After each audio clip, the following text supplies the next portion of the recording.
Hi, this is Heather, and I am here to teach you about figurative language and a great way to get your students to remember the different parts of figurative language.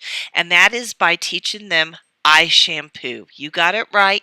We're going to teach the kids that they should always shampoo their hair, and when talking with figurative language, use I shampoo.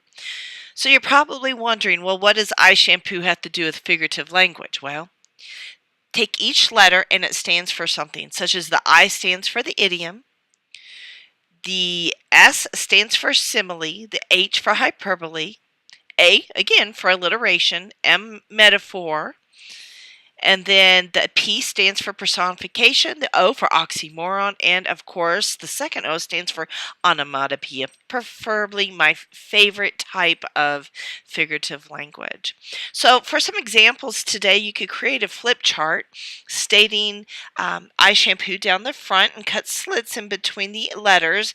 And then on the inside, you could flip it over and you could write what each letter stands for, and then also give some examples. For example, for I for idiom, you could write that it's an expression whose meaning is not predictable from the usual meaning. For as the coach and players threw in the towel, and then talk or give some other form example. For example, simile, you could use a comparison using like or as. I know personally our students are really good at that because they are drilled in the head with that down in third grade, such as my mom was as blind as a bat. Hyperbole is a little bit harder for the kids to understand but fun to teach. You can use tall tales. It's an exaggeration, an overstatement. That's a great time to pull in those great books that you have that you can read with them and discuss the various types of hyperbole. For example, excuse me, my dad had a heart attack when he saw my grade. Oh, I do that all the time with my own family. Alliteration is another fun one. It's the letter A, alliteration, Alliteration.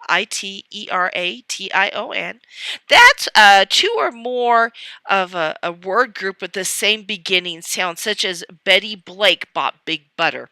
It's always fun to teach those tongue twisters in or with that unit, since that is alliteration. Examples for metaphor. Again, you're comparing not using the word like or as, such as she is sunshine brightening our day.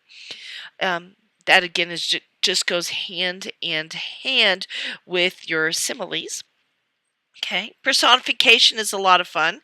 That's where you're giving your living characteristics to non-living things. I know my fifth graders always have a hard time understanding that one. For examples, the printer ate my paper. Basically, you're taking something that is not living and giving it a living personality, doing something living. Oxymoron was actually one that I just learned when I started teaching fifth grade. That's when you're contradicting terms and you're used in conjunction, such as inside out, cold seat, alone in the crowd. Lucky for us, we don't have a whole lot to teach with the oxymoron. That is not a skill that is required to be learned in fifth grade. It's a sixth grade trait, so we can let the sixth grade teachers handle that a little bit more in depth. And finally, onomatopoeia. That is just a fun word to say. My kids love saying the word onomatopoeia. It's the formation of a word intended to imitate a sound like boing, zip, meow. Bring in your Batman videos to show with your students. Fighting, have them create a poster, with Captain Underpants or something, and he's fighting something and using that onomatopoeia. So that's just a quick little introduction to figurative language and I shampoo, a great way for your students to get an idea in their head whenever they see that word figurative language of what they can use to help remember the word and what each of the different types of figurative language is.